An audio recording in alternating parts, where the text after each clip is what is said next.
Atos 17, nós vamos ler a partir do versículo 15. E os que acompanhavam Paulo o levaram até Atenas, e recebendo ordem para que Silas e Timóteo fossem ter com ele o mais depressa possível, partiram. E enquanto Paulo os esperava em Atenas, o seu espírito se agitava em si mesmo, vendo a cidade tão entregue à idolatria. De sorte que disputava na sinagoga com judeus e religiosos, e todos os dias na praça com os que se apresentavam.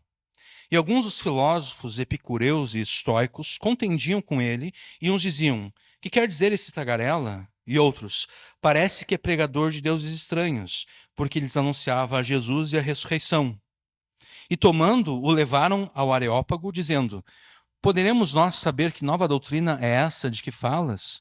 Pois coisas estranhas nos trazes aos ouvidos, queremos, pois, saber o que vem a ser isso. Pois todos os atenienses e estrangeiros residentes de nenhuma outra coisa se ocupavam, senão de dizer e ouvir alguma novidade. E estando Paulo no meio do Areópago, disse: homens atenienses, em tudo vos vejo como sendo um tanto supersticiosos. Porque passando eu e vendo os vossos santuários, achei também um altar em que estava escrito: ao Deus desconhecido. Esse, pois, que vós honrais, não o conhecendo, é o que eu vos anuncio.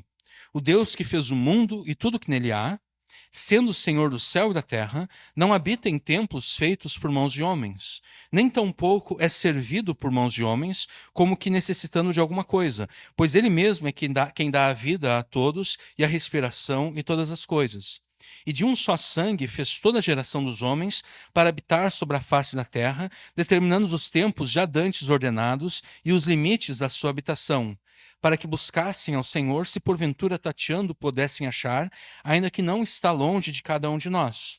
Porque nele vivemos e nos movemos e existimos, como também alguns dos vossos poetas disseram, pois somos também sua geração. Sendo nós, pois, geração de Deus, não havemos de cuidar que a divindade seja semelhante ao ouro ou à prata, ou à pedra esculpida por artifício e imaginação dos homens. Mas Deus, não tendo em conta os tempos da ignorância, ordena agora a todos os homens em todo lugar que se arrependam.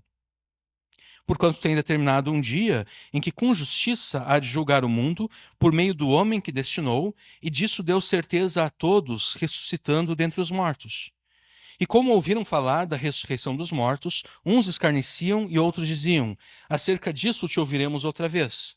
E assim Paulo saiu do meio deles, todavia chegando alguns homens a ele, creram, entre os quais foi Dionísio, Areopagita, uma mulher por nome Dâmaris, e com eles outros. Amém. Até aqui a leitura da palavra de Deus. Por um momento vai parecer que nós esquecemos aqui de Atos 17, mas no momento certo nós vamos retornar para essa passagem, tá?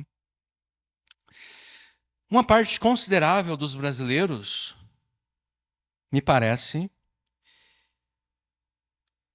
não possui sofisticação intelectual suficiente para entender que todas as pessoas, mesmo as culpadas dos crimes de que são acusadas, têm direito a uma defesa técnica feita por um ou mais advogados competentes.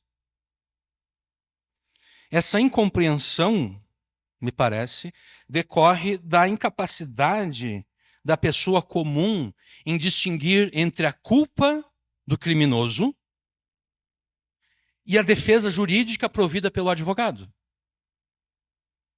Isso basta abrir no YouTube, abrir ali algum vídeo sobre algum caso de assassinato, estupro, pedofilia, e as pessoas vão estar reclamando do advogado. Como esse advogado pode defender esse camarada que assassinou essa pessoa a sangue frio, ou que estuprou aquela mulher, ou que violentou aquela criança? As pessoas ficam indignadas contra o advogado que está defendendo o criminoso. E elas ficam indignadas com o advogado porque elas não conseguem distinguir entre a culpa daquela pessoa, caso de fato ela seja culpada do crime, né?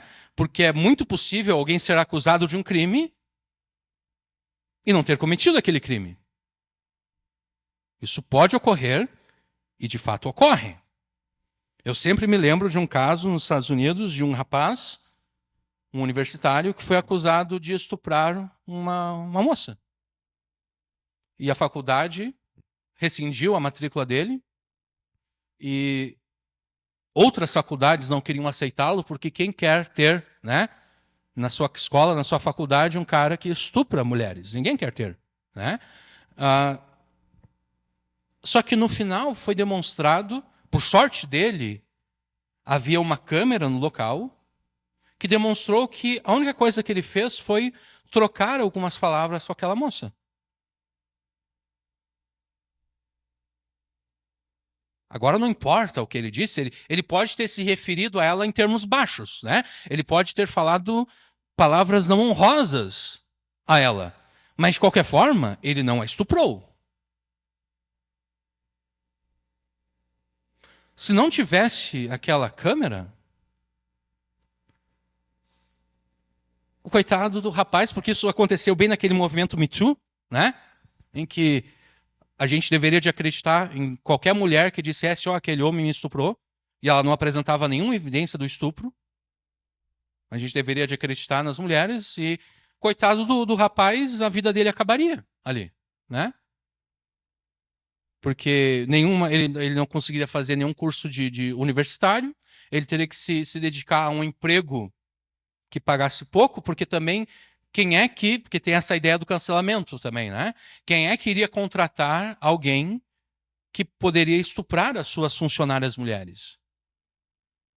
Então ele teria que se contentar com um subemprego, sendo condenado sem prova alguma. Então é bem possível alguém ser acusado de um crime sem ter de fato cometido aquele crime. Mas de qualquer forma, as pessoas ficam indignadas com o advogado.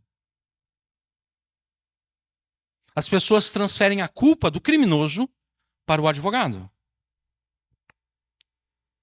Mesmo que o réu, mesmo que a pessoa que está sendo acusada de crime, mesmo que ela de fato seja culpada daquele crime, a culpa do crime jamais pode ser transferida ou atribuída ao advogado que faz a defesa. E a razão para isso, muito mais do que legal e constitucional, a razão para isso é bíblica e teológica. Quer ver? A gente pode abrir em 1 João.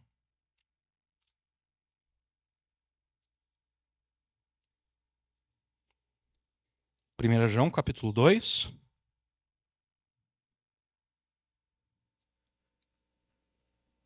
Versículos 1 e 2. Meus filhinhos, essas coisas os escrevo para que não pequeis.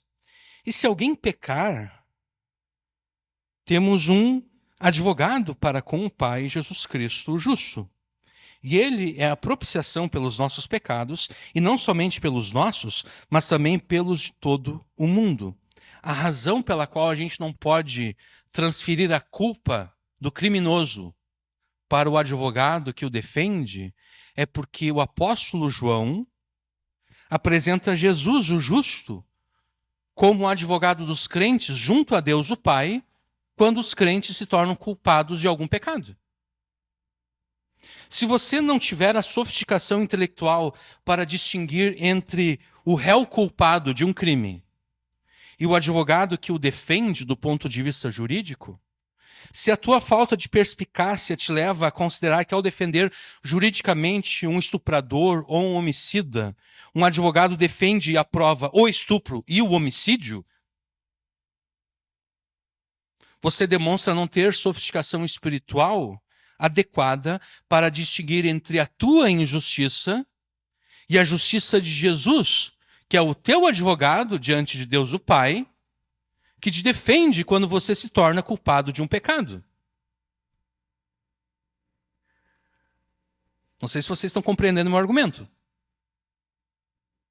Se eu vejo aqui um advogado defendendo um criminoso, e eu atribuo ao advogado a culpa do crime, eu não tenho sofisticação espiritual suficiente para entender que Jesus pode ser ao mesmo tempo justo e também me defender diante de Deus quando eu me torno culpado de um pecado.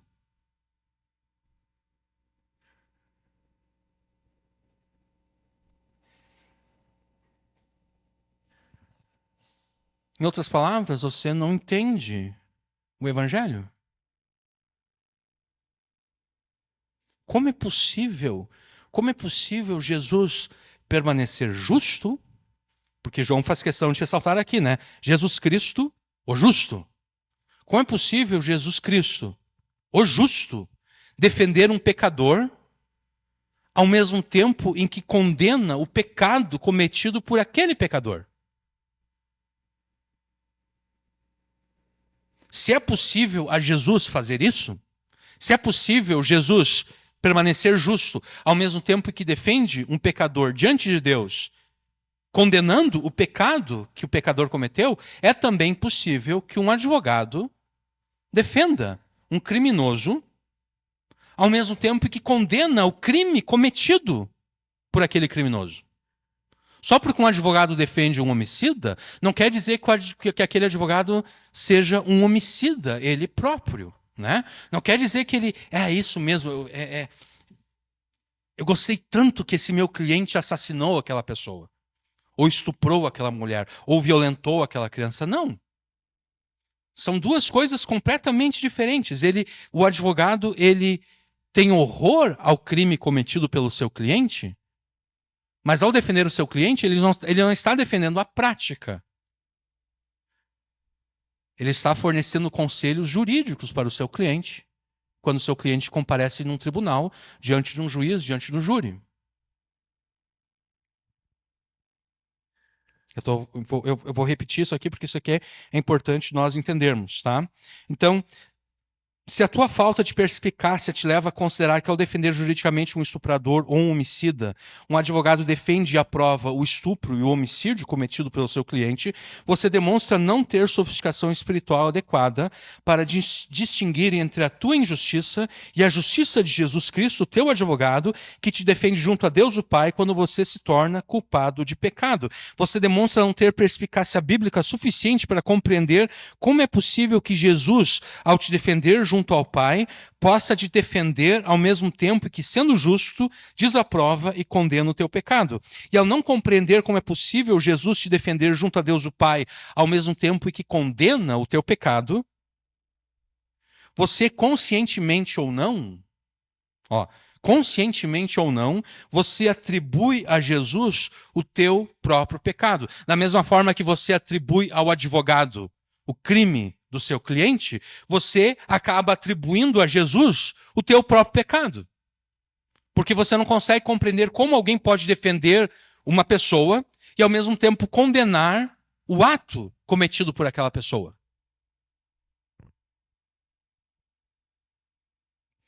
Intencionalmente ou não, você acaba rejeitando as boas novas do Evangelho de Jesus, negando que ele seja a propiciação pelos pecados, tanto os teus quanto os de todo mundo, porque afinal de contas, Jesus já não é mais o justo, né? Você agora está atribuindo a ele o teu pecado. E talvez você faça objeção a esse argumento meu, né? Talvez você diga, não. Não é justo fazer isso. Não é justo tu pegar a minha incompreensão de como o direito é operado no Brasil, de como o direito funciona no Brasil. É injusto pegar a minha opinião falha acerca do direito e demonstrar que, por causa dessa minha opinião errada e falha, eu não entendo Jesus, eu não entendo o Evangelho, eu não entendo a salvação conquistada por Jesus. Talvez você não goste do meu argumento, talvez você faça objeção ao meu argumento. No entanto, a tua objeção é rejeitada pela Escritura. Porque, segundo a Escritura, o modo como você entende o mundo e a realidade em tudo se relaciona com Deus e com Jesus.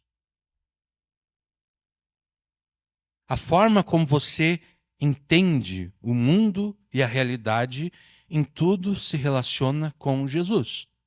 E para demonstrar isso, eu vou pedir que vocês abram comigo em 1 Timóteo. Não se preocupe que daqui a pouco a gente volta lá para Atos, tá? 1 Timóteo, capítulo 4. Nós vamos ler os primeiros 5 versículos.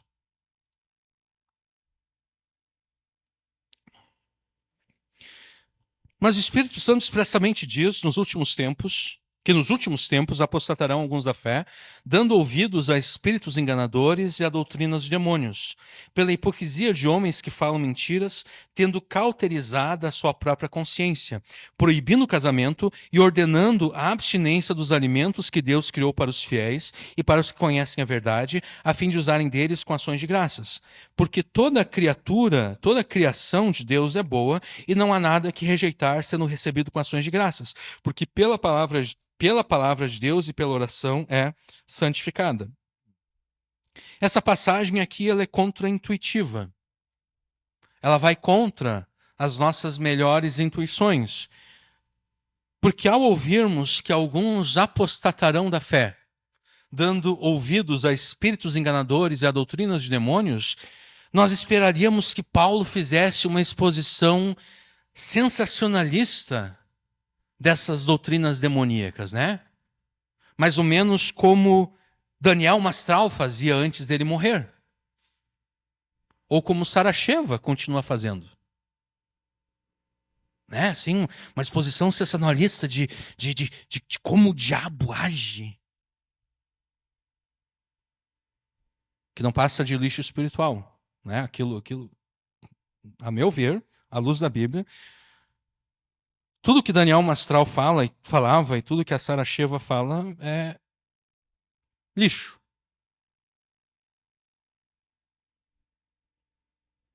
Mas é isso que nós esperaríamos, né? Pô, doutrinas de demônios?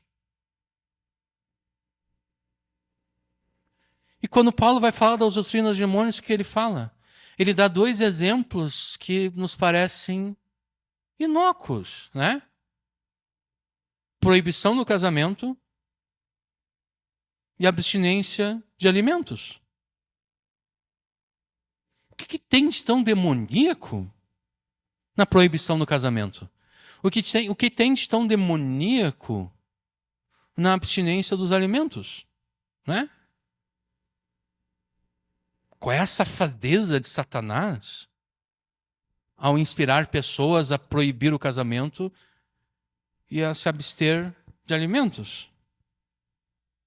A questão é a seguinte: tanto a proibição do casamento quanto a abstinência dos alimentos demonstram uma rejeição da boa criação de Deus. Conforme Paulo se expressa aqui no versículo 4. Toda criatura de Deus, toda criação de Deus é boa. Aqui Paulo simplesmente está citando o próprio Deus em Gênesis, né? Deus criou isso no primeiro dia e ele viu que era bom. Deus terminou de criar aquilo no segundo dia e ele viu que era bom. E quando Deus terminou de criar tudo, Deus disse, é muito bom.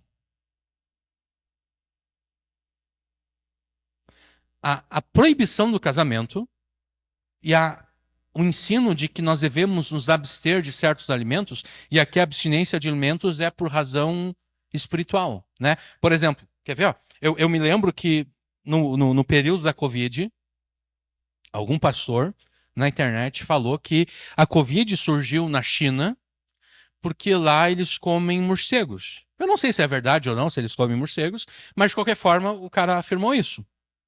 Né? E na lei de Deus está escrito que morcegos não devem servir de alimentos, de alimento por ser humano. Aí eu pensei, tá bom, isso é verdade, mas o Novo Testamento revogou isso?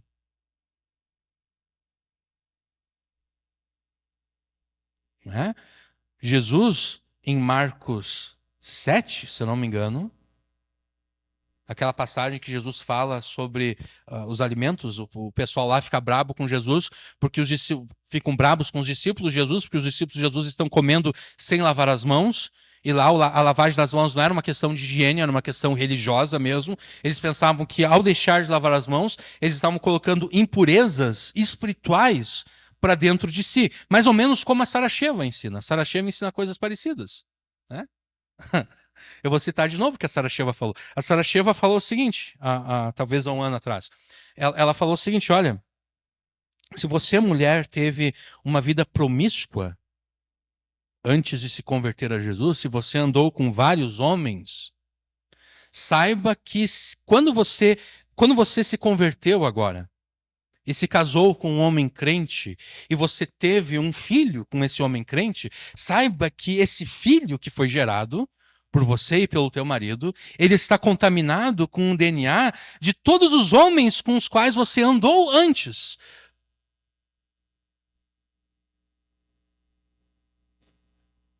A razão para Sara Sheva falar isso é a intenção dela é boa. A intenção dela é dizer o seguinte: olha, minhas irmãs em Cristo, vocês não devem viver uma vida promíscua, né? Vocês devem se guardar para quando estiverem casadas. Só que em vez de ela argumentar biblicamente, ela cria toda essa confusão que acaba criando problemas na igreja, né? Porque agora imagina que alguém está ouvindo isso, a Sara Sheva falando, e essa pessoa, de fato, essa mulher, de fato, foi essa mulher promíscua. Que antes da sua conversão a Deus, andou com vários homens. Ou de repente ela não foi promíscua, mas simplesmente ela teve um, dois namorados, e como é comum no mundo, ela não se guardou até o casamento, né? Ela manteve relações com esse um ou dois namorados que ela teve antes da sua conversão a Jesus. E agora ela está crente, convertida a Jesus, ela encontrou um homem crente, casou com ele, teve um filho com ele, e agora ela está ouvindo a Sara Sheva falando: o teu filho não é puro. O teu filho está contaminado com o DNA de outros homens. Se essa mulher não tiver capacidade espiritual para perceber que tudo que a Sara Sheva fala é lixo, ela vai entrar em crise, né? Porque ela vai pensar: pô, e agora? O que eu faço com esse meu filho aqui, que não é apenas filho meu e do meu marido, é também de todos os homens com os quais eu andei antes.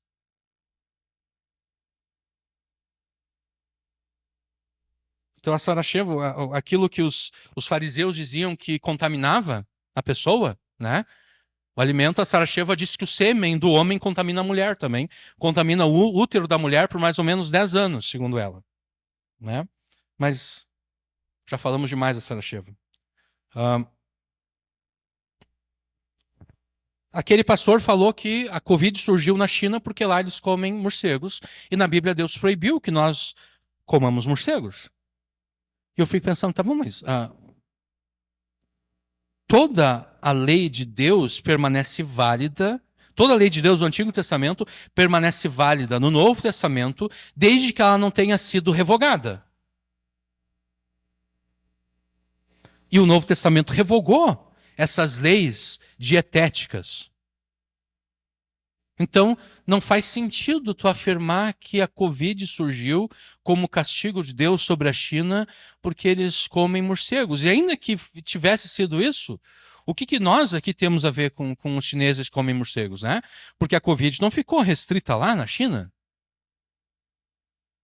A Covid se espalhou pelo mundo inteiro. Então, ainda que fosse verdade, o que nós temos a ver com isso?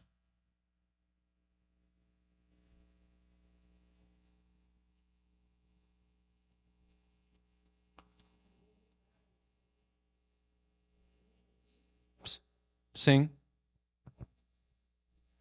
sim. E a gente pode achar nojento, né? A gente pode achar nojento. Mas se a gente pensar bem, um indiano, ele vai achar nojento nós comermos vaca.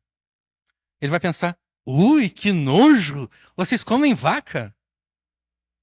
Porque o meu nojo é superior ao nojo do indiano que come vaca. Que não come vaca. Entendeu? Ui, que nojo, eles comem aquilo e eles também ficam com nojo daquilo que nós comemos. Né? É tudo uma questão de gosto, se a pessoa gosta daquilo, se é a cultura, né? Porque nós comemos vaca por quê? Porque é a nossa cultura. Nós não comemos cachorro porque não é a nossa cultura comer cachorro. Mas se nós tivéssemos nascido num lugar onde é normal tu ter uma vaca como animal de estimação e ao mesmo tempo que está assando um cachorro na brasa, a gente comeria o cachorro assado na brasa, né? Enquanto estava lá brincando com a vaca, como se fosse um cachorro, entendeu? As questões culturais são assim, né? Mas eu nem sei como eu cheguei nesse ponto agora, mas tudo bem. A proibição do casamento e a abstinência dos alimentos demonstram a rejeição da boa criação de Deus, porque tudo que Deus criou é bom. Se Deus criou, é bom. Mas é necessário insistir, tá bom? O que há de tão demoníaco e enganador na rejeição da boa criação de Deus? Bom, nós vamos demonstrar o caráter demoníaco da rejeição da boa criação de Deus a partir da filosofia grega. Uma vez que os gregos, de uma forma geral, culturalmente, eles rejeitavam a boa criação de Deus, especificadamente o corpo humano. Platão, por exemplo, que viveu mais ou menos 500 anos antes de Jesus, mais ou menos isso, eu não sei a data precisa agora, ele afirmava que o corpo no qual todos estamos presos impedia que a alma chegasse ao conhecimento puro da realidade verdadeira. Isso ensinava Platão. O corpo humano é um impedimento à compreensão da realidade verdadeira, à compreensão das ideias do mundo ideal, né? Porque Platão ele afirmava que existia esse mundo físico, mas acima desse mundo físico, esse mundo físico era mera sombra do mundo ideal, do mundo das ideias, do mundo das formas. E o corpo humano, o nosso corpo, nos impede de chegar a esse pleno conhecimento do mundo das formas, do mundo das ideias. Então, Platão ensinava que o corpo humano era uma prisão para a alma. E, na verdade, Platão afirmava que o dever do filósofo era morrer. O filósofo deveria fazer de tudo para morrer, não no sentido de se suicidar, mas no sentido de refrear todos os apetites do seu corpo, todas as distrações do seu corpo, para que ele pudesse então chegar ao conhecimento da sabedoria. Então Platão, por exemplo, ele poderia dizer que para que alguém se tornasse sábio, de repente essa pessoa deveria se abster do sexo. Por quê? Porque o sexo é uma função e necessidade do corpo. Só que quando tu está alimentando essa necessidade do corpo, a pessoa que faz isso, ela está atrapalhando a própria alma de chegar à compreensão da sabedoria. Platão não chegou a proibir o casamento, ele não chegou a proibir o sexo, mas ele ensinava que a pessoa deveria, de repente, se abster por um período para que pudesse chegar à compreensão da sabedoria.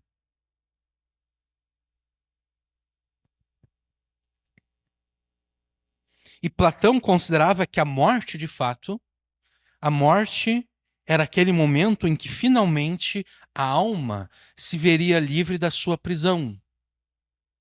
Porque agora, livre do corpo, a alma poderia ascender até o mundo das ideias e poderia compreender toda a verdade, toda a realidade, sem ser distraída pelas paixões e necessidades do corpo. Em Atos 17, a gente pode voltar rapidamente para lá.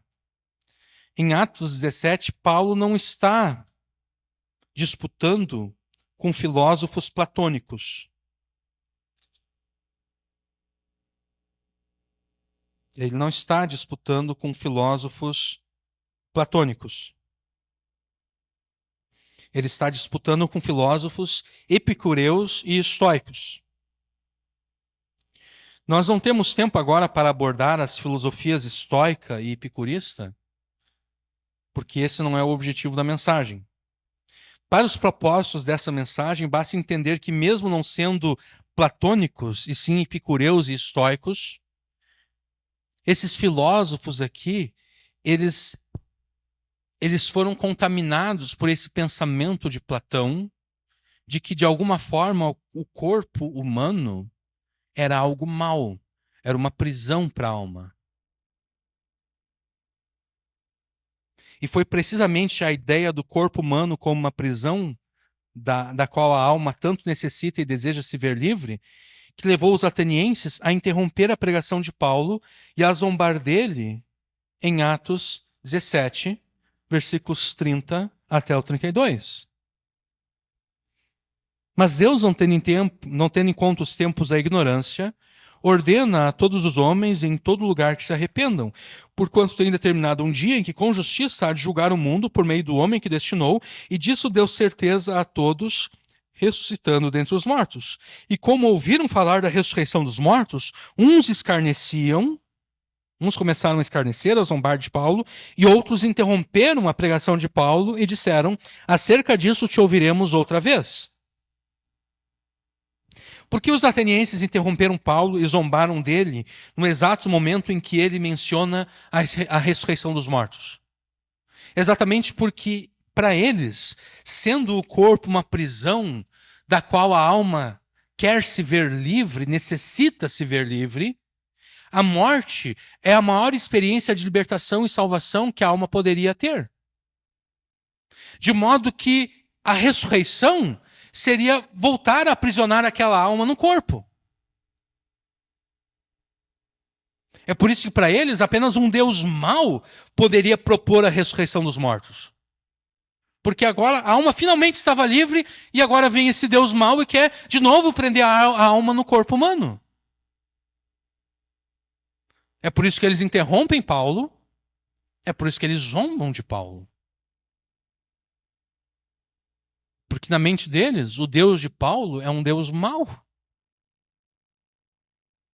É um Deus que quer impedir que as almas atinjam o conhecimento. Então, a maioria dos atenienses aqui, alguns se converteram, né? A gente vê isso no versículo 34. Todavia, chegando alguns homens a ele, creram, entre os quais foi Dionísio, Areopagito, uma mulher por nome Dâmaras, e com eles outros. Alguns se converteram, mas a maioria dos atenienses, pelo menos nesse relato de Lucas aqui em Atos 17, a maioria dos atenienses rejeitou a pregação de Paulo. Rejeitou o evangelho. E por que eles rejeitaram a pregação de Paulo? Por que eles rejeitaram o evangelho? Precisamente porque eles rejeitavam a boa criação de Deus.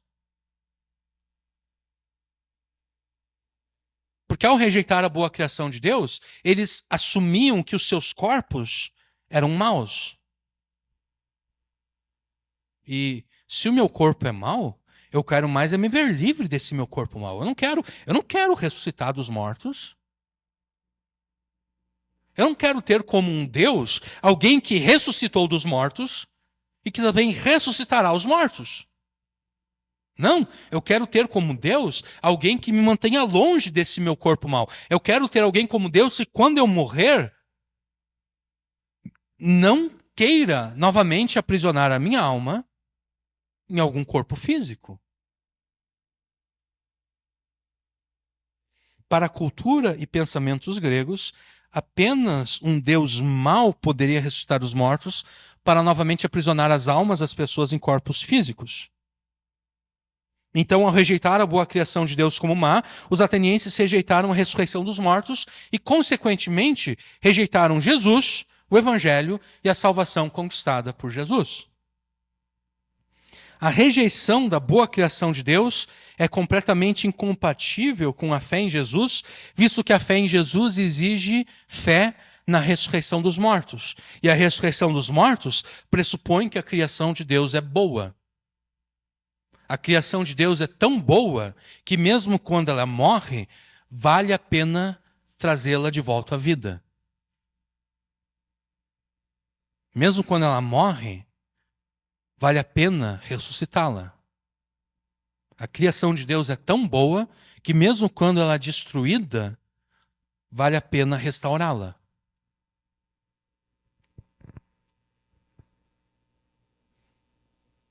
A rejeição da boa criação de Deus é completamente compatível com a fé cristã por causa da ressurreição dos mortos, mas não apenas por causa da ressurreição dos mortos. Também por causa da encarnação de Jesus, conforme atesta o apóstolo João nas suas duas primeiras epístolas. A gente pode abrir em 1 João de novo, mas dessa vez a gente vai abrir no capítulo 4. 1 João, capítulo 4.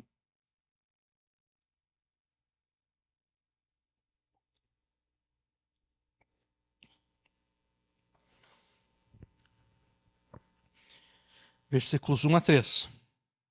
Amados, não creiais a todo espírito, mas provai se os espíritos são de Deus, porque já muitos falsos profetas têm levantado no mundo. Nisso conhecereis o Espírito de Deus. Todo espírito que confessa que Jesus Cristo veio em carne é de Deus. E todo espírito que não confessa que Jesus Cristo veio em carne não é de Deus, mas esse é o espírito do anticristo, do qual já ouvistes que há de vir, e eis que já agora está no mundo. Também 2 João, versículo 7. Porque já muitos enganadores entraram no mundo, os quais não confessam que Jesus Cristo veio em carne. Esse tal é o enganador e o anticristo.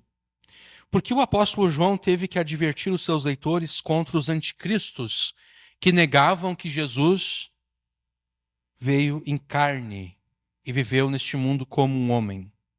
Ele se obrigou a fazer isso porque muitos daqueles que aparentemente professavam fé em Jesus, como o Deus encarnado, começaram a negar a encarnação do Filho de Deus. Diziam eles que Jesus, sendo divino, jamais assumiria a natureza humana, muito menos o corpo humano, uma vez que eles entendiam que a matéria, e especialmente o corpo humano, eram intrinsecamente maus. E um Deus bom, como era Jesus, jamais entraria em contato com algo mau como o corpo humano.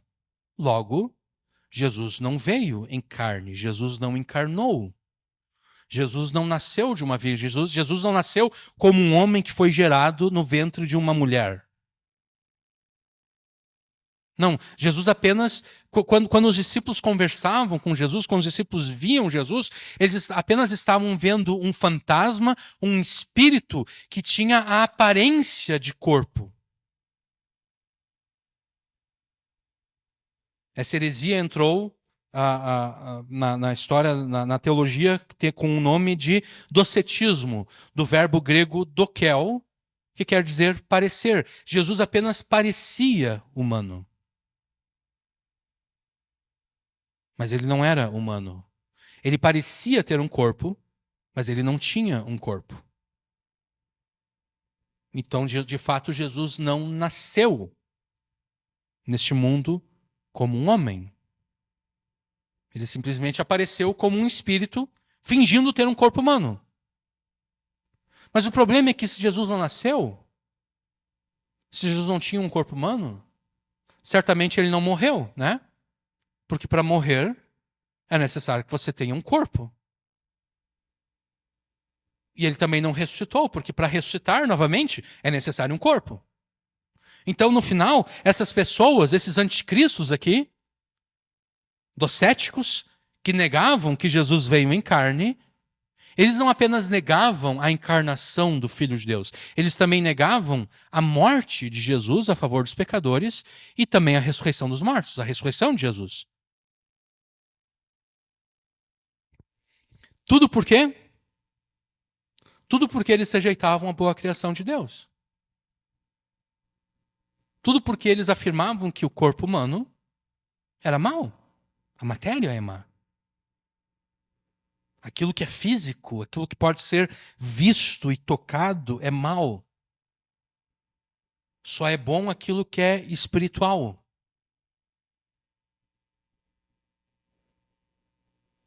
A rejeição da boa criação de Deus é a rejeição do Evangelho, é a rejeição da encarnação de Jesus, da sua morte e ressurreição. Então dá para perceber porque rejeitar a boa criação de Deus é uma doutrina demoníaca e enganadora, né?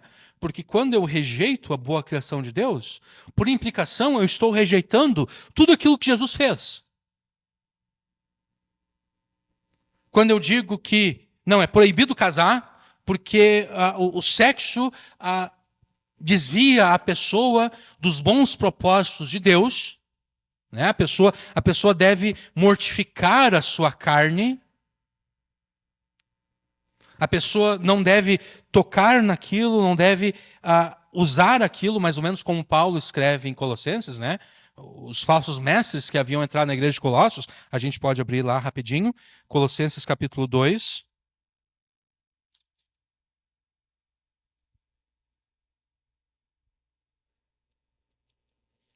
Versículo 18, a partir do versículo 18, vamos ver aqui. Não, na verdade, a partir do versículo 16. Colossenses 2, a partir do versículo 16. Portanto, ninguém vos julgue pelo comer, ou pelo beber, ou por causa dos dias de festa, ou de lua nova, ou dos sábados, que são as coisas futuras, mas o corpo é de Cristo. Ninguém vos domine a seu arbítrio com pretexto de humildade e culto dos anjos, envolvendo-se em coisas que não viu, estando em vão inchado na sua carnal compreensão, e não ligado à cabeça, da qual todo o corpo, provido e organizado pelas juntas e ligaduras, vai crescendo em aumento de Deus. Se, pois, estáis mortos com Cristo, quanto aos rudimentos do mundo, por que vos carregam ainda de ordenanças, como se vivesseis no mundo, tais como não toques, não proves, não manuseis? Os falsos mestres que haviam invadido a igreja de Colossos estavam ensinando que o segredo para a santificação era o seguinte: era se abster da boa criação de Deus. Não toques, não proves, não manuseis. Ah, não, tu não pode comer carne por causa disso, tu não pode beber vinho por causa daquilo. Tu não pode manter relações sexuais, mesmo estando devidamente casado com alguém, tu não pode manter relações sexuais com essa pessoa por causa daquele outro. Não toques, não proves, não manuseis. É a rejeição da boa criação de Deus, que por implicação é a rejeição do próprio Jesus. Porque Jesus não rejeitou a boa criação de Deus. Jesus não rejeitou a boa criação de Deus, por isso que ele se tornou parte da criação de Deus, ao nascer neste mundo como homem, para resgatar a boa criação de Deus, que foi colocada sob maldição pelo pecado. Como eu disse, a criação de Deus é tão boa que ela vale a pena ser restaurada quando algo a estraga.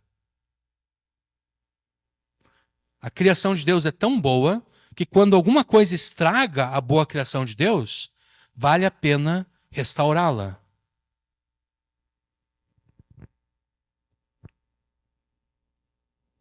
Quem diria, então, né, que alguém, por pregar a proibição do casamento e a abstinência dos alimentos, conforme Paulo informa a Timóteo, né, que haveriam essas pessoas, quem diria que alguém, por pregar a proibição do casamento e a abstinência dos alimentos, que para nós parecem questões assim pequenas e insignificantes, quem diria que essa pessoa acaba negando por implicação a encarnação de Jesus, a sua morte e a sua ressurreição?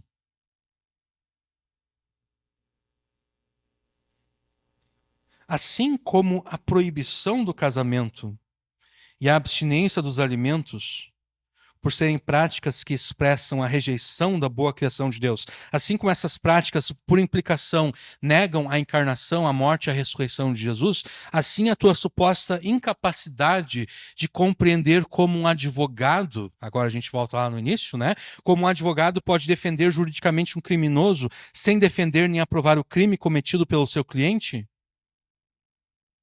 demonstra a tua hipotética compreensão inadequada, insuficiente e injusta de Jesus, do Evangelho e da salvação por ele conquistada. Porque o modo como você entende o mundo e a realidade, em tudo se relaciona com Deus e com Jesus. Se a tua compreensão do mundo e da realidade te leva a proibir o casamento e a abster-se dos alimentos,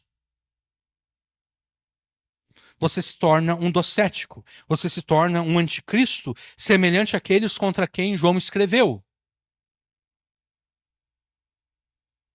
Por negar, por implicação, a encarnação, a morte e a ressurreição de Jesus. Se a tua compreensão do mundo e da realidade te leva a não entender como um advogado pode defender um criminoso, sem necessariamente defender e aprovar o crime cometido por aquele criminoso,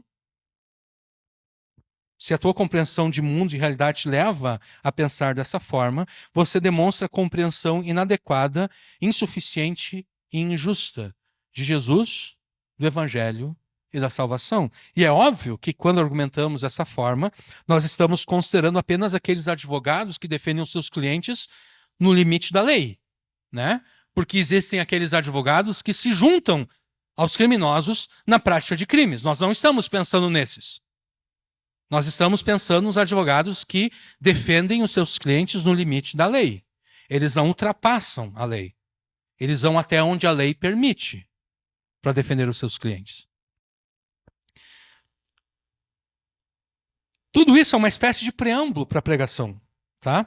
Nós começamos essa pregação argumentando ser perfeitamente justo que todas as pessoas, mesmo aquelas culpadas de crimes, tenham direito a uma defesa técnica e jurídica para afirmarmos o seguinte: nem todas as teses que um advogado apresenta a favor do seu cliente são válidas. Um juiz repreenderá o advogado que tentar emplacar como tese o argumento de que o seu cliente não sabia que a lei condenava aquele ato como crime e por isso então ele não é culpado e não pode ser condenado. O juiz vai repreender esse advogado, sabe por quê? Porque o advogado deveria saber que o Código Penal brasileiro, no artigo 21, determina que o desconhecimento da lei é inexcusável. Um advogado deveria saber isso, afinal de contas, ele se propôs a estudar as leis, né? Ele deveria saber que o Código Penal brasileiro afirma isso. O desconhecimento da lei é inexcusável. Ou seja, desconhecer que um ato é tipificado pela lei como crime não isenta de culpa e condenação a pessoa que cometeu aquele ato condenado na lei.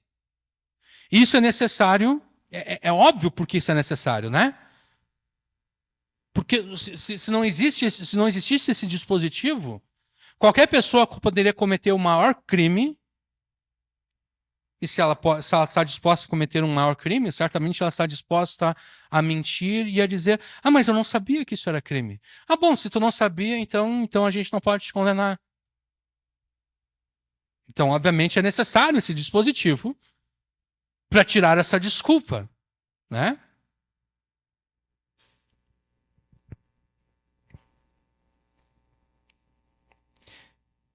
Assim como o desconhecimento da lei não isenta o criminoso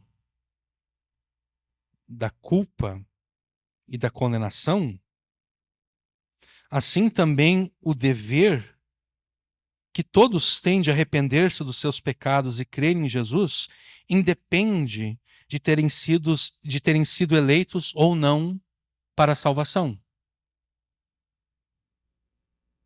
Porque lá na primeira pregação dessa pequena série, que nós começamos a falar que o evangelho deve ser pregado como mandamento a ser obedecido e não como um mero convite que pode ser dispensado, que pode ser rejeitado. No final daquela primeira pregação, eu apresentei a seguinte questão: tá bom, mas em Romanos 9, Paulo afirma que Deus vai ter misericórdia de quem ele quer ter misericórdia. Deus vai ter compaixão de quem ele quer ter compaixão. E Deus vai endurecer o coração de quem ele quer endurecer o coração. Paulo afirma ali a doutrina da eleição, a doutrina da predestinação, de que apenas serão salvos aqueles que Deus elegeu para a salvação, somente serão salvos aqueles a quem Deus predestinou para a salvação, e que os demais não serão salvos. Qual é o sentido, então, de pregar o evangelho como mandamento a ser obedecido, se a doutrina da eleição é verdadeira? Por que pregar que as pessoas devem se arrepender dos seus pecados e crer em Jesus, se somente serão salvos aqueles a quem Deus escolheu? Por que ordenar, segundo a nossa terminologia aqui, né? Por que ordenar que os teus familiares, amigos, vizinhos e conhecidos se arrependam dos seus pecados e creiam em Jesus? Se somente quem foi eleito por Deus será salvo.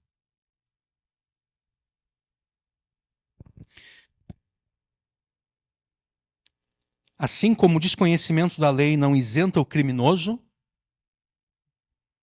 de culpa pelo cometimento do ato e da condenação, né? Ah, eu não conhecia, não tem problema. Tu vai ser condenado mesmo assim, conhecendo ou não, tu vai ser condenado. O desconhecimento da lei não é desculpa, não te isenta de culpa e da punição. Assim como o desconhecimento da lei não isenta o criminoso de culpa e condenação, assim também o dever que todos têm de arrepender-se dos seus pecados e crer em Jesus independe de terem sido eleitos ou não para a salvação.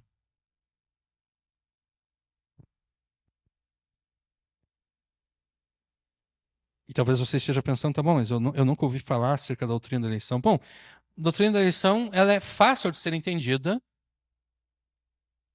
e igualmente fácil de ser odiada.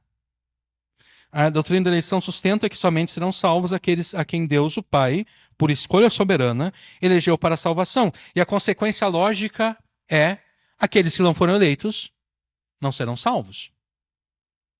E se você considera que Deus é injusto ao agir dessa forma, preste atenção daqui a pouco na leitura que nós faremos de Romanos 9. Porque em Romanos 9, Paulo afirma: não, Deus não é injusto. Então, se você acha que Deus é injusto,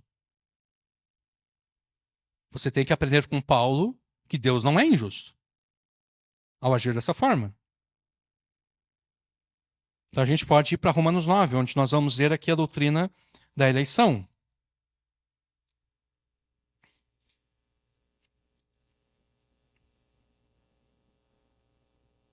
Nós vamos ler aqui vários versículos, a partir do versículo 6.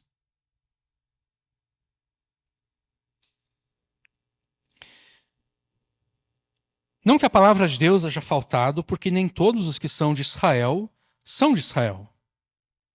Isso que parece uma contradição, né?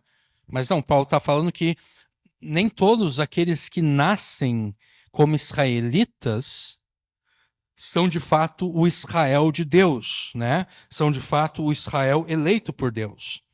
Nem por serem descendência de Abraão são todos filhos, mas em Isaque será chamada a tua descendência. Quer dizer, não são, só porque alguém descende de Abraão, não quer dizer que seja filho de Abraão, porque somente é contado como filho quem? Isaque. Em Isaque será chamada a tua descendência. Ismael também era filho de Abraão, mas ele não foi contado como descendência, né? E Abraão, depois que Sara morreu, teve outros filhos, uma mulher chamada Quetura, se eu não me engano, mas nenhum desses outros filhos também foram contados como descendência. Eles eram descendentes de Abraão, o pai da nação de Israel, mas eles não eram de Israel. Nem por serem descendência de Abraão são todos filhos, mas em Isaque será chamada a tua descendência. Isto é, não são os filhos da carne que são filhos de Deus, mas os filhos da promessa são contados como descendência. Porque a palavra da promessa é esta: por esse tempo virei e Sara terá um filho. E não somente essa, mas também Rebeca, quando concebeu de Isaque, nosso pai, porque não tendo eles ainda nascido, nem tendo feito bem ou mal, para que o propósito de Deus, segundo a eleição, ficasse firme, não por causa das obras, mas por aquele que chama, foi-lhe dito a ela: o maior servirá ao menor. Como está escrito: amei a Jacó e odiei a Esaú. Que diremos, pois, que a injustiça da parte de Deus? De maneira nenhuma. Pois diz a Moisés: compadecer-me-ei de quem me compadecer e terei misericórdia de quem eu tiver misericórdia. Assim, pois, isso não depende de quem quer nem do que corre, mas de Deus que se compadece. Porque diz a Escritura a Faraó: para isso mesmo te levantei, para em ti mostrar o meu poder e para que o meu nome seja anunciado em toda a terra. Logo, pois, Deus compadece-se de quem quer e endurece a quem quer. Dir-me-ás, então, por que Deus se queixa ainda? Quer dizer, por que Deus está reclamando? Se ele determinou que vai ser assim, por que ele reclama? Porque quem é que pode resistir à sua vontade? Mas, ó homem, quem és tu que a Deus replicas? Porventura a coisa formada dirá que a formou: por que me fizeste assim? Ou não tem o oleiro poder sobre o barro para da mesma massa fazer um vaso para a honra e outro para a desonra? E que direis se Deus, querendo mostrar a sua ira e dar a conhecer o seu poder, suportou com muita paciência os vasos da ira, preparados para a perdição, para que também desse a conhecer as riquezas da sua glória nos vasos de misericórdia, que para a glória já dantes preparou? A gente pode parar por aqui. Talvez você se pergunte,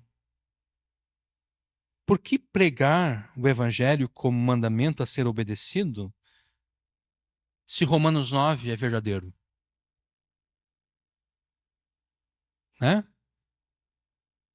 Porque, para usar aqui as ilustrações de Paulo, de repente você está pregando para um Ismael e não para um Isaque, né?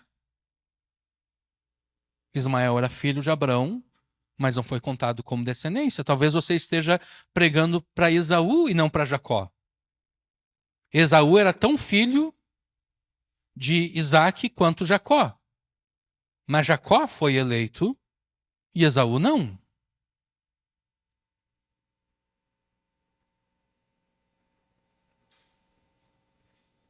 Por que pregar o evangelho como mandamento a ser obedecido, se de repente você estará pregando para um Ismael e um Esaú,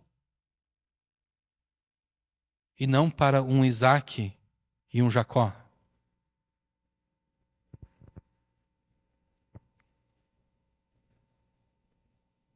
Você deve pregar o evangelho como mandamento a ser obedecido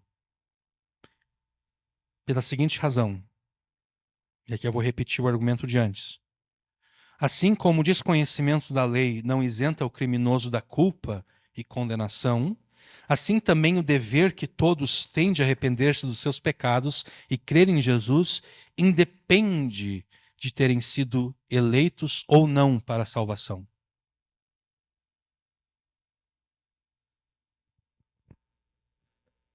E a gente pode voltar para Atos 17. Porque o arrependimento de pecados e a fé em Jesus são obrigações que Deus impõe a todas as pessoas, quer elas tenham sido eleitas ou não.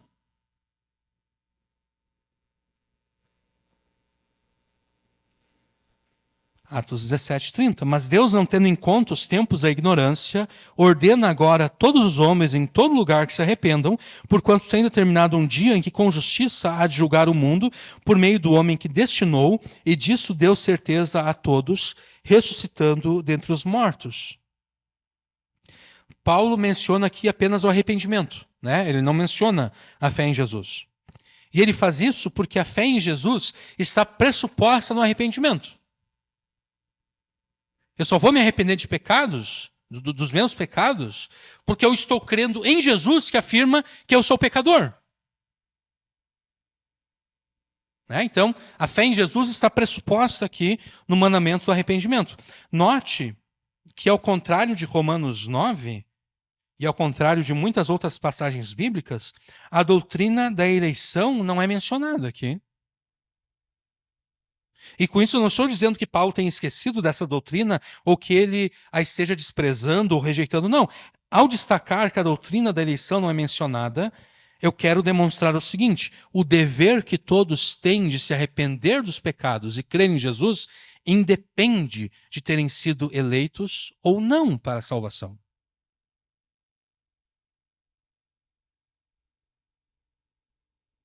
Se a pessoa foi eleita, ela tem o dever de se arrepender dos pecados e crer em Jesus.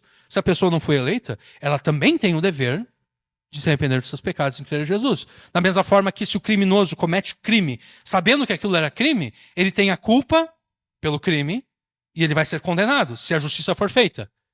Ah, mas e se o criminoso não sabia que aquilo era crime? Não importa. Ele também carrega a culpa e ele também será condenado. Vocês conseguem entender a relação? Né? Ele cometeu o crime sem saber? Não importa. Ele vai carregar a culpa e ele vai ser condenado. Ele não foi eleito para a salvação? Não importa. Ele tem que se arrepender dos seus pecados e ele tem que crer em Jesus. Porque essa é a ordem de Deus. Esse é o mandamento de Deus a toda a humanidade. Deus ordena a todos os homens, a todas as pessoas, em todos os lugares, que se arrependam.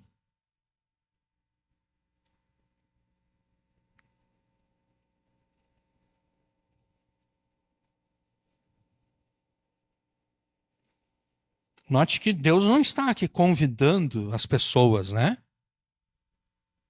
Oh, venham se arrepender, vocês têm a possibilidade de se arrepender. Deus não está sugerindo arrependimento. Não, Deus está ordenando. Porque o sentido do verbo grego aqui é exatamente isso. É ordenar, é mandar, é advertir, intimar, admoestar, exortar, prescrever. Deus prescreve, Deus intima que todos se arrependam. Que todos creiam em Jesus. E por que todas as pessoas em todos os lugares devem se arrepender de seus pecados em crer em Jesus?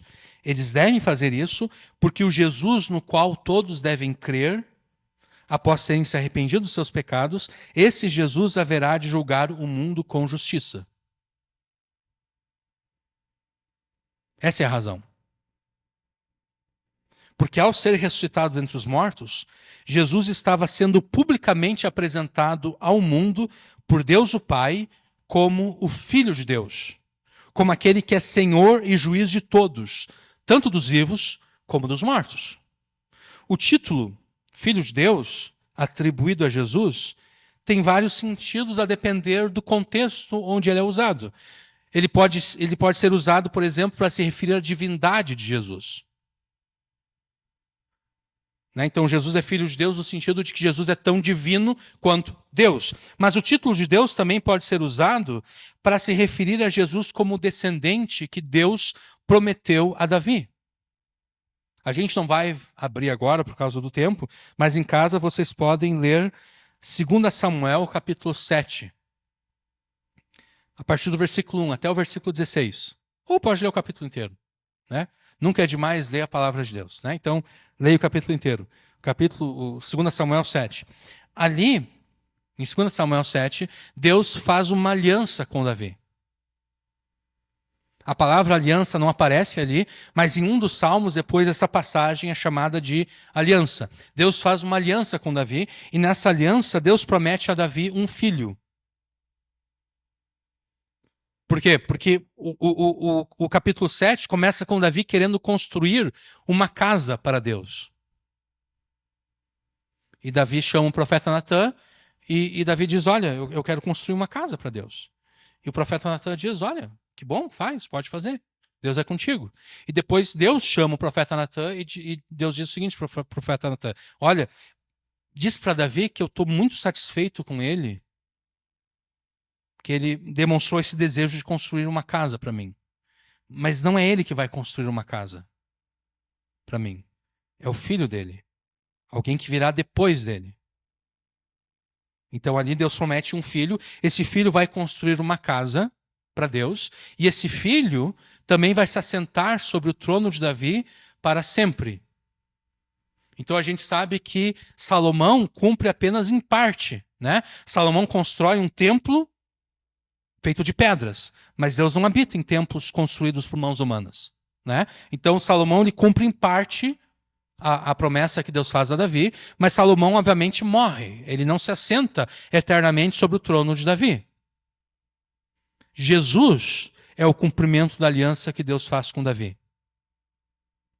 E lá no meio de 2 Samuel 7, no versículo, deixa eu ver aqui, no versículo 14, Deus, com respeito ao filho que ele promete a Davi, Deus afirma o seguinte, eu lhe serei por pai e ele me será por filho.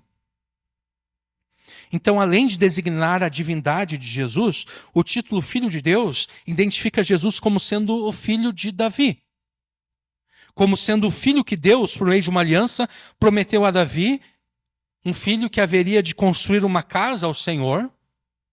E que casa Jesus está construindo?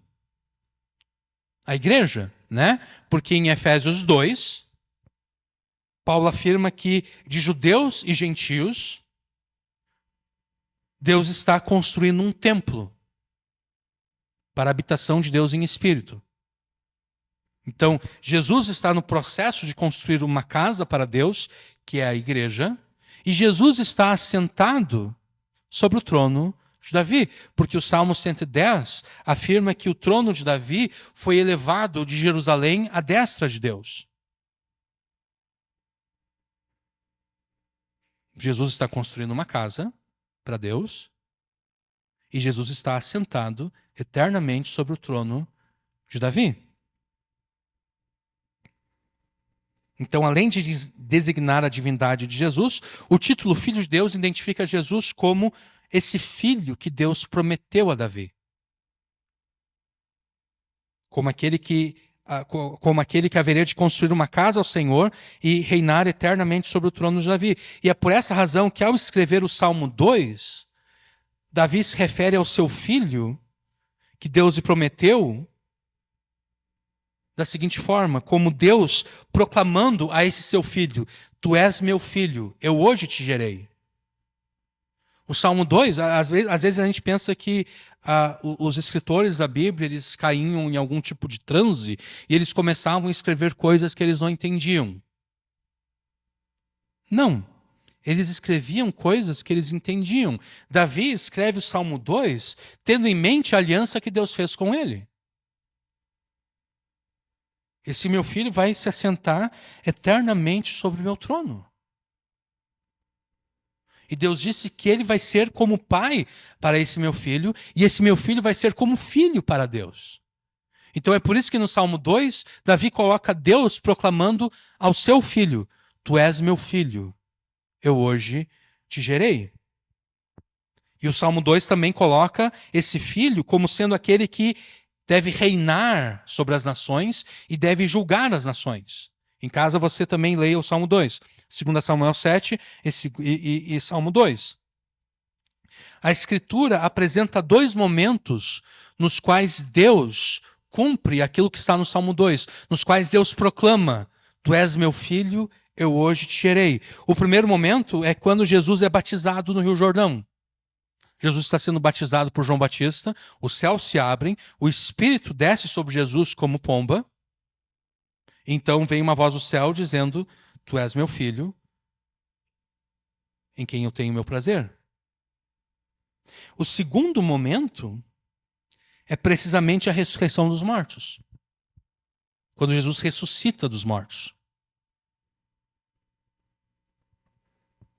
Ao ressuscitar a Jesus entre os mortos, Deus está fazendo uma proclamação pública acerca de Jesus como seu filho, apresentando Jesus ao mundo como aquele que reinará sobre todos os povos e nações, julgando esses povos e nações. Isso pode ser verificado nas palavras de abertura da Epístola de Paulo aos Romanos. Romanos 1, nós podemos abrir.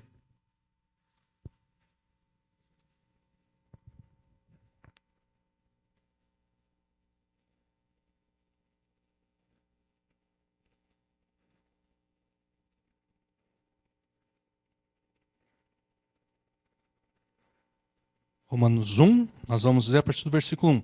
Paulo, servo de Jesus Cristo, chamado para apóstolo, separado para o evangelho de Deus, o qual antes prometeu pelos seus profetas nas Santas Escrituras, acerca de seu filho, que nasceu da descendência de Davi segundo a carne, declarado filho de Deus em poder, ou uma tradução possível também, declarado Filho de Deus poderoso, segundo o Espírito de santificação, pela ressurreição dos mortos, Jesus Cristo, nosso Senhor, pelo qual recebemos a graça e o apostolado para a obediência da fé entre todas as gentes, uma outra tradução também, entre todas as nações pelo seu nome, entre os quais sois também vós, chamados para serdes de Jesus Cristo. Jesus, que segundo a natureza humana é descendente de Davi, foi declarado Filho de Deus poderoso pela ressurreição dos mortos. É isso que Paulo está afirmando aqui, né? Declarado Filho de Deus em poder, segundo o Espírito de santificação, pela ressurreição dos mortos. Foi pela ressurreição dos mortos que Jesus foi declarado Filho de Deus em poder, Filho de Deus poderoso. E Jesus foi declarado Filho de Deus poderoso pela ressurreição dos mortos, para que a obediência da fé ocorra entre todas as nações, para que todas as nações obedeçam à fé. E é por isso que Deus ordena a todas as pessoas, em todos os lugares, que se arrependam dos seus pecados e creiam em Jesus. Porque ao ressuscitá-lo dentre os mortos, Jesus foi declarado Filho de Deus poderoso para que todos os povos e nações o obedeçam. Uma vez que, além de ser o seu Senhor e Rei, ele também haverá de julgá-los, quer estejam vivos, quer estejam mortos. E Paulo argumenta da mesma forma em Romanos 14. Romanos 14, versículo 9.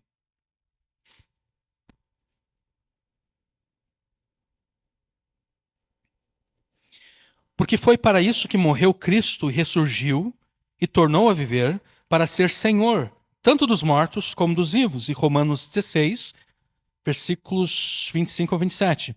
Ora, aquele que é poderoso para vos confirmar, segundo o meu evangelho, e a pregação de Jesus Cristo, conforme a revelação do mistério que desde os tempos eternos esteve oculto, mas que se manifestou agora e se notificou pelas escrituras dos profetas, segundo o mandamento do Deus eterno, a todas as nações para a obediência da fé. Então, o objetivo do evangelho, do nascimento de Jesus, da sua morte, então da sua ressurreição, é que Jesus fosse declarado Filho de Deus em poder para que todas as nações e todos os povos o obedeçam.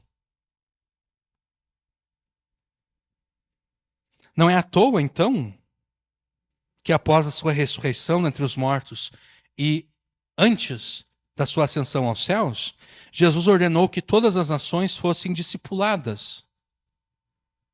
Não é à toa isso, porque esse é o objetivo. Jesus ordenou que todas as nações fossem discipuladas, tanto pelo batismo feito em nome do Deus triuno, quanto pelo ensino de todas as coisas que ele, na sua palavra, ordenou que devem ser obedecidas.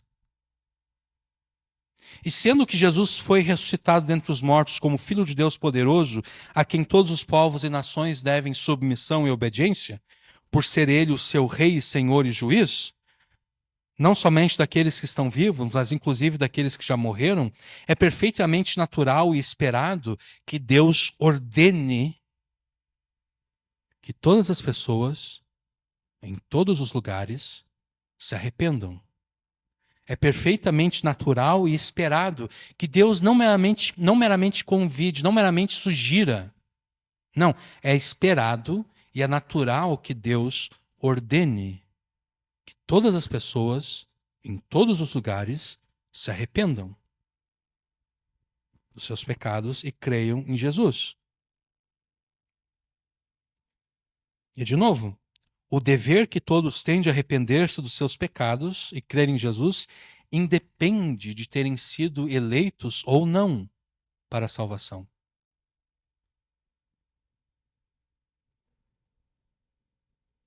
O dever que todos têm de arrepender-se dos seus pecados e crer em Jesus não tem a ver com a eleição. O dever tem a ver com a ressurreição de Jesus. É a ressurreição de Jesus que torna obrigatório a todas as pessoas, em todos os lugares, o arrependimento de pecados e a fé nele.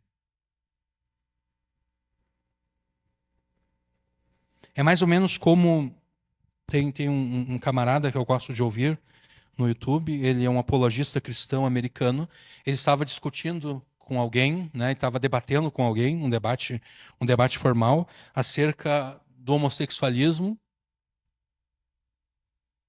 acerca de se existe casamento entre um homem e outro homem, e uma mulher, entre um homem que se acha... Porque agora até pode...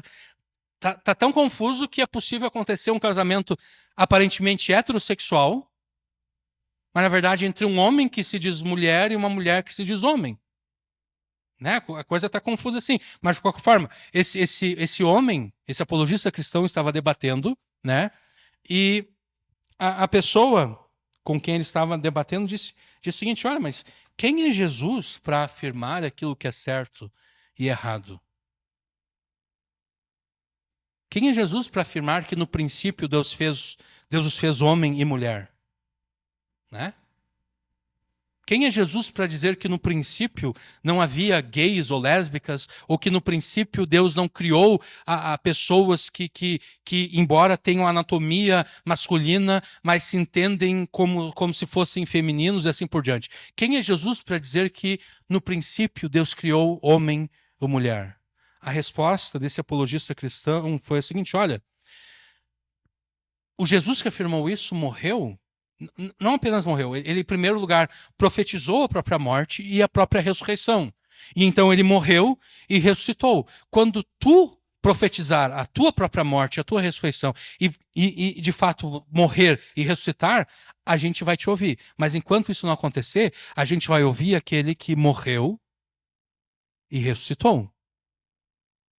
É a morte é a ressurreição de Jesus depois da sua morte que torna as palavras de Jesus autoritativas.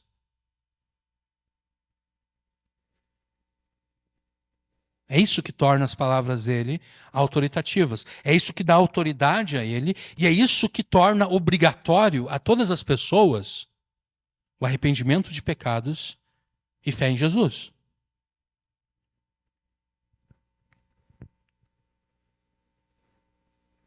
Então, de novo, o dever que todos têm de arrepender-se dos seus pecados e crer em Jesus independe de terem sido eleitos ou não para a salvação. Porque esse dever tem a ver com a ressurreição de Jesus. Porque ao ser ressuscitado, Jesus foi declarado Filho de Deus poderoso, a quem todos os povos e nações devem submissão e obediência, por ser ele o seu rei, senhor e juiz, não somente daqueles que estão vivos, mas também daqueles que morreram. Então, não permita que a doutrina da eleição, que é verdadeira por estar contida na Escritura, te impeça de pregar o Evangelho como mandamento a ser obedecido pelos seus familiares, amigos, vizinhos e conhecidos. Porque não compete a você ficar se perguntando: será que o meu familiar foi eleito por Deus para a salvação?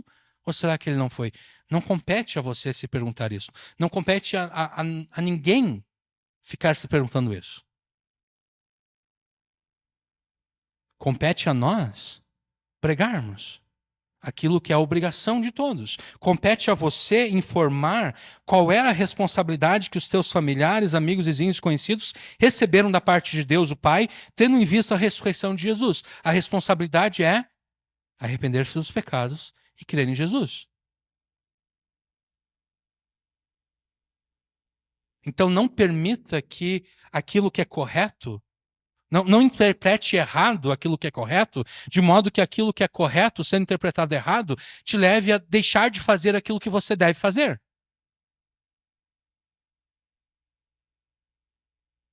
Porque sim, apenas aqueles que foram eleitos serão salvos. Mas o mandamento do arrependimento independe da pessoa ter sido eleita ou não. O mandamento de crer em Jesus independe da pessoa ter sido eleita ou não.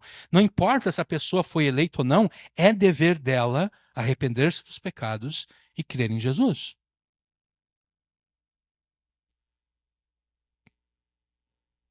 Então, ordene que os seus familiares, amigos, vizinhos e conhecidos se arrependam dos seus pecados e creiam em Jesus, porque ele os julgará. Quer eles estejam vivos, quer eles estejam mortos. E considere o quão terrível é isso. Considere o quão terrível é ter um juiz que tem jurisdição sobre os mortos. Nós sempre recebemos notícias de pessoas que, depois de terem praticado um crime, cometem suicídio, né? E por que a pessoa comete suicídio? Porque ela está tentando fugir do juiz, né? Ela está tentando fugir do juiz. Ela sabe que aquele juiz, ela sabe que qualquer juiz que poderia julgá-la só tem jurisdição sobre os vivos. Qualquer juiz que poderia julgá-la só pode tocar os vivos. Esse juiz não pode tocar aqueles que já se foram. Não pode tocar aqueles que morreram. Então, por isso, ela se mata. Ela está querendo fugir do juiz. Pois de Jesus, ninguém consegue escapar de Jesus. Porque nem a morte pode esconder aquela pessoa de Jesus. A morte não tira aquela pessoa de debaixo da jurisdição de Jesus. Jesus permanece tendo jurisdição sobre aquela pessoa. Porque ele é juiz dos vivos mas também daqueles que já se foram, também daqueles que já morreram. Então não há como fugir de Jesus. Não há como se esconder de Jesus.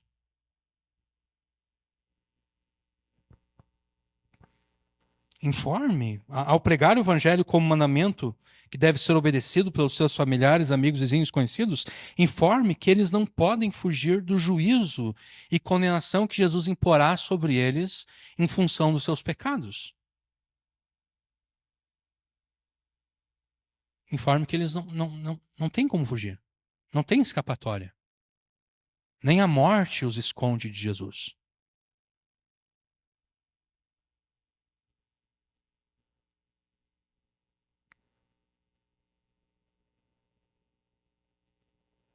Você deve pregar o evangelho como mandamento a ser obedecido, porque é assim que Deus prega o evangelho. Deus prega o evangelho como um mandamento a ser obedecido. Deus ordena a todos os homens. Se você achar que pode ah, relaxar isso que Deus ordena, se você acha que pode. Não, eu vou baixar o nível um pouco.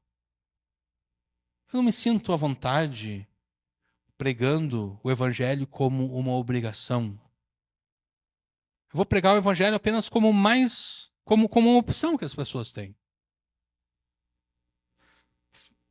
Eu vou apenas sugerir que elas se arrependam dos pecados. Eu não vou ordenar que elas se arrependam dos pecados, eu vou apenas sugerir. Bom, você pode sugerir se você quiser, mas ao fazer isso, você está rejeitando aquilo que Deus fez por meio da ressurreição de Jesus. Da mesma forma que aqueles anticristos contra os quais João escreveu, ao rejeitarem a boa criação de Deus, estavam rejeitando, no final das contas, a encarnação de Jesus, a morte e a ressurreição de Jesus, assim também você também se torna culpado de diminuir o significado da ressurreição de Jesus. Ah, Jesus ressuscitou dentre os mortos? Sim, Jesus ressuscitou dentre os mortos, mas a ressurreição de Jesus entre os mortos não tem significância nenhuma. Deus não estava querendo dizer nada com isso. Deus não estava dizendo que todos estão obrigados a se arrepender dos seus pecados. Deus não estava com isso dizendo que todos estão obrigados a crer naquele que ressuscitou dentre os mortos. Não. Foi só.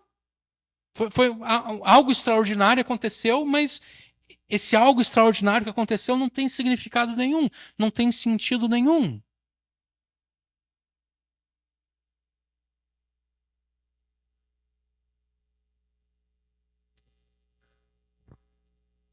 Você não quer ser esse tipo de pessoa. Porque esse tipo de pessoa vai ser condenada por Jesus.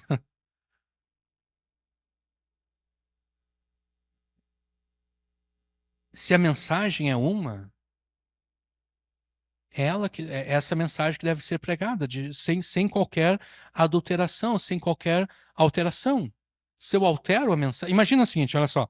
O Brasil está, né, dialogando com os Estados Unidos, vendo essa questão das taxas e tudo, né?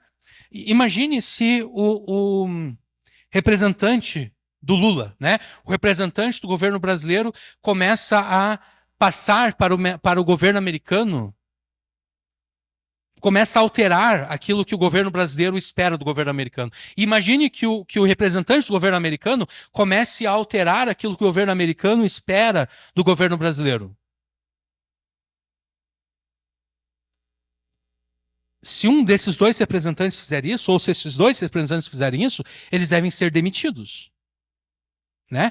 E eu acho até, eu não conheço a legislação sobre isso, mas eu acho até que caberia algum tipo de punição, porque eles estão cometendo algum tipo de traição, né? Eles receberam uma determinação que deve ser repassada para o governo estrangeiro, para um governo estrangeiro, mas eles disseram, não, eu vou modificar essa mensagem aqui.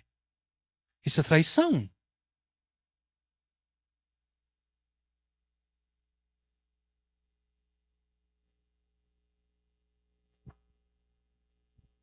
Se você quiser rebaixar o evangelho de mandamento a ser obedecido a convite ou a sugestão, faça isso, mas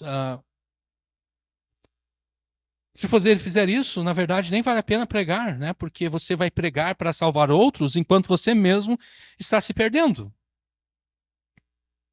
Não faz muito sentido isso, né? Querer salvar os outros enquanto a própria pessoa está se perdendo. Não. Pregue como é. Ah, mas se eu pregar como é, a pessoa não vai aceitar. Bom, mas o que adianta ela aceitar uma mentira? Né? Adianta alguma coisa a pessoa aceitar uma mentira? É a mesma coisa que, vou imaginar, eu não tenho perfil em nenhum aplicativo de namoro ou coisa assim, mas digamos que eu criasse um perfil, né? Mas em vez de eu ser verdadeiro acerca de quem eu sou, de como a minha aparência e tudo, e como eu sou como pessoa, eu mentisse. Porque na minha cabeça eu penso o seguinte: não, se eu descrever de fato como é a minha aparência, nenhuma mulher vai me querer, né? Se eu descrever de fato como é, como eu sou como pessoa, nenhuma mulher vai me querer. Bom, mas a mulher que vai ser enganada pelo meu perfil falso, ela só vai me querer até o momento que ela me conhecer de fato, né? Porque a partir do momento que ela me conhecer, ela vai pensar: opa, mas tu não é o cara que eu pensei, tu não é aquele cara, tu estava mentindo, tu me enganou. É a mesma coisa. Qual é o sentido de modificar a mensagem para fazer as pessoas aceitarem? Não faz nenhum sentido, porque de fato elas não estão aceitando, elas não estão se submetendo àquilo que elas deveriam submeter. Elas se estão submetendo a uma fantasia, a algo que não existe.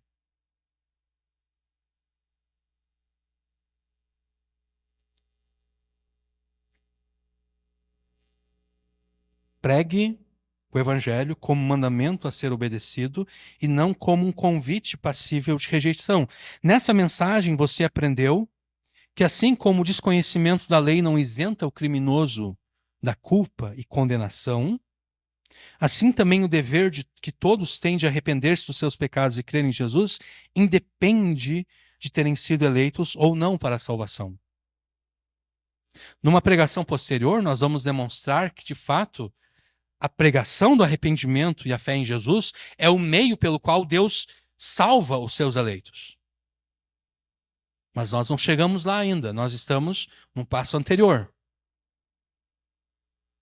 O mandamento do arrependimento de pecados e fé em Jesus independe da pessoa ter sido eleita ou não. É dever de todos. Logo, não permita que aquilo que é verdadeiro, interpretado de forma errada, te impeça de fazer aquilo que você deve fazer. Pregue.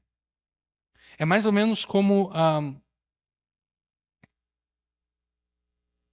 teve um movimento nos Estados Unidos, alguns anos atrás, de pregação no Evangelho lá nos Estados Unidos, e o lema desse movimento era mais ou menos o seguinte: olha, prega aquilo que deve ser pregado e deixa que Deus que Deus resolva o resto. A confusão que acontecer, Deus vai resolver a confusão que acontecer. O dever é pregar. O resultado dessa pregação, se vai trazer confusão ou não, se vai trazer rejeição ou não, isso é Deus que lida com isso. O nosso dever é pregar.